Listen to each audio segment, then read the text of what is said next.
এই যে দেখো রাইস, তোমাকে যদি এই যে গ্রামে কত খড়ি যাবার অভাব, তাই না?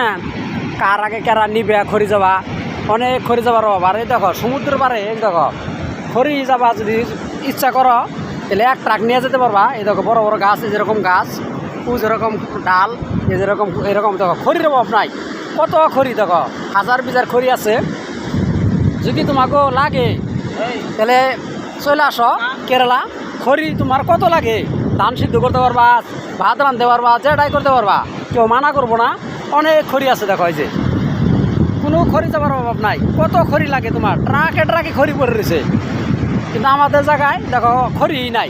আর এই জায়গায় দেখো কত খড়ি পড়ে রয়েছে। ওই যে দেখো নারকেল গাছের মোতা, ওই যে গাছ কাঠ কত পড়ে রয়েছে। যদি লাগে তাহলে চলে আসো, এক দুই ট্রাক নিয়ে যেতে পারবা। ভিডিওটা আমি ইউটিউব চ্যানেলে ছেড়ে দেবো, যদি ভালো লাগে তাহলে তোমরা সাবস্ক্রাইবার করো। দেখো যে এই খড়িটা দিয়ে ধরো 3-4 রক্ত 5 মণ মানে ধান সিদ্ধ করতে পারবো। খড়ির কোনো অভাব নাই।